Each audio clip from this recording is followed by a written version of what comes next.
Hey everyone. So first off, we're going to be going through this question from the sheet I posted earlier this practice. This will be one of the first examples of this.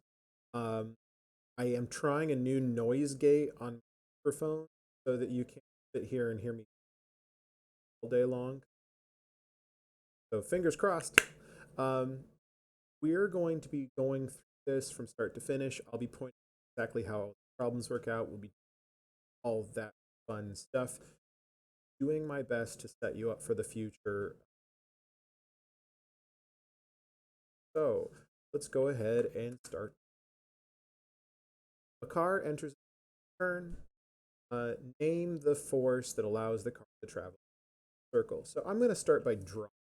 So I'm going to go ahead and say that that right here is the path of the car. And we'll draw the car itself. So you can imagine, here, we'll draw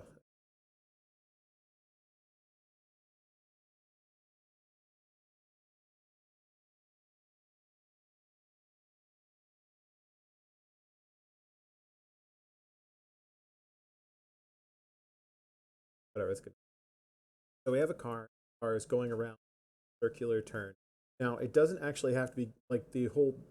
We don't know how much of the goes through. It could like be a whole roundabout and it's going to circle. It might section of road that has that. Um, like just some sloping turn. It doesn't really matter.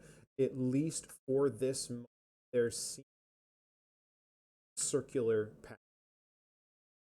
And whenever we can describe an object's motion circular path, thing we that to make that happen, you need centripetal. So this part is going to some force pushing it towards the center of the circle. Now, when I say some force, it means that there could be gravitational force, it could be any type of force that we've covered. But because we know there's a force towards the center, whatever type of force this is, we describe as centripetal. So, what type of force is pointing towards the center of the circle?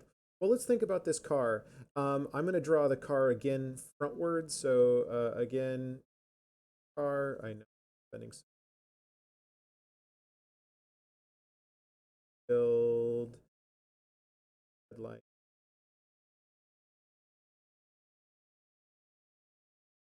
All right, cool. So here's our car. And if we were to start drawing forces for this car, a little free body diagram for this, know that there's a force of gravity, that there's of normal going up, there's some sort of force of gravity going down, and that these were probably balanced.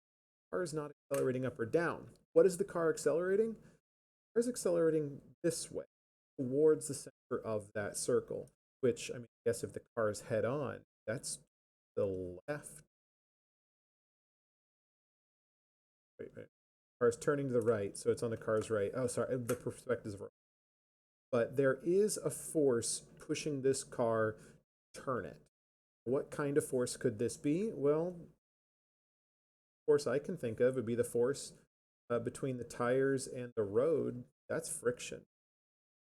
So there must be a friction centripetal force. So the type of force is frictional. The direction of that force is centripetal towards the center of this circle. Remember, it doesn't matter if this car is going around a full circle or just some little portion of it. Maybe just this one part of the road, it has like a circular type curve. Force keeping it on the road is this centripetal frictional.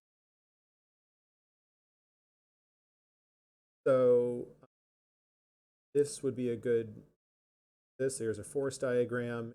Here is diagram. Now, if this force suddenly vanished, well, let's think about this. the free body diagram was force up, gravitational force down, frictional force making the car turn.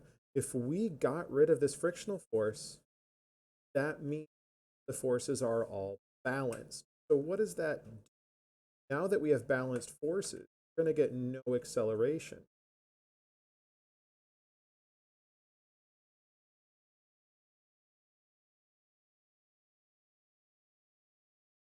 What's that going to do? No acceleration means the velocities. So let's think about this. Our car here moving forward some speed, and presumably while it's turning, it'll change the direction of that motion. This whole turn, its motion is going to change. But let's say at this point right here, the force of friction disappears. It hits a patch of ice. Maybe it gets some air. I don't know. Maybe the universe, everything in the universe gets destroyed except for the car. Well, that means that there's no longer any acceleration. That our car just doing what it was doing. So the car just going the way it's going. If there is no unbalanced force, then we stop. So the car just all of a sudden stops.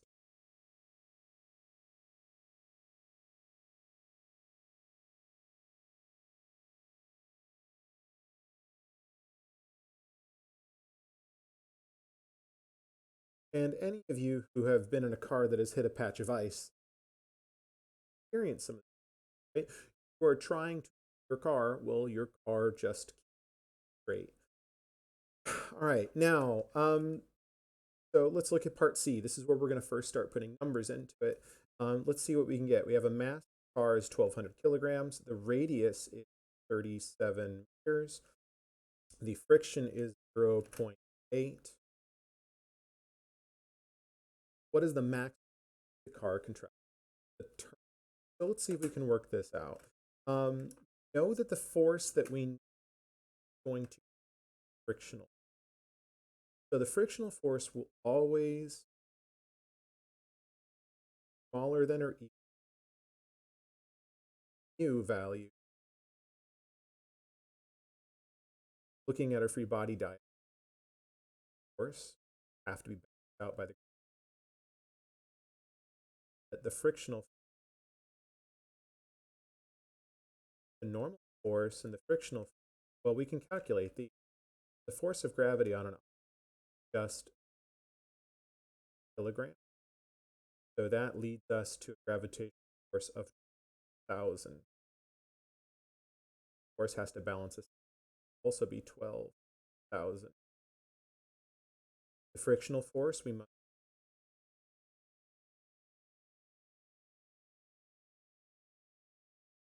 12,000.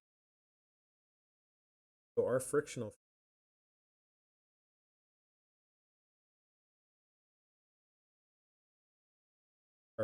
force has to stay smaller than equal to the calculator that you guys can't. 0.8 times 12,000 is 9. So I get maximum frictional 6 friction to stay smaller than. So for how this works, the model that we saw in our lab, the amount of force that you turn something, in this case it's friction, but it's not all. The amount of force that you turn something, centripetal force that you need squared over. So let's just start plugging things. I know I can get at most 600. So that's our force. I know that the mass is 1,200 kilograms. I'm trying to solve for, I know that my radius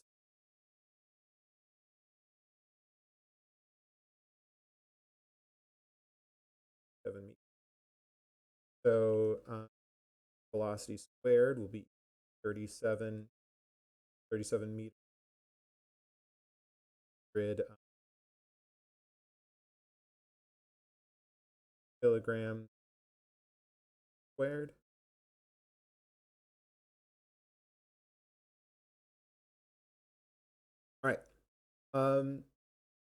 So to go ahead and work that out here, 100 times 37 divided by 1200, 206. That's our velocity. Therefore, our velocity is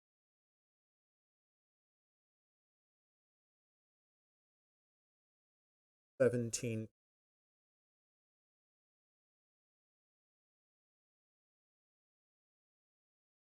So if I only can, so let's walk through this last part again here. Know that the most amount of force we get out of our friction is newtons. That is the only force here that is. If we lose that 9,600, so this 9,600 newtons, plug it into our model here. The 9,600 newtons, 1,200 kilogram car turn on a 37-meter circle if that car is going 17. This must,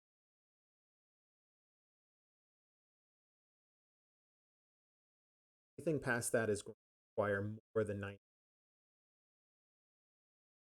All right, so that is a walkthrough of the setup of a problem like all of the problems. Circular path, sort of motional circular path. You'll have to think about what force it going in circular path. Forces disappear. You should draw out body diagrams. Think about this. Sometimes the centripetal force will be one force. Centripetal force will be a force combined out of multiple. So do that in mind. In fact, a centripetal force might even be different on one part of the circular path versus another. I do expect you to problem like this. I do expect you to believe. I will post go along this. Please do let me know. Effective you step that I. All right, everyone. Also, if my noise gate cut out my, sorry. Either that or hearing me breathe. See you guys.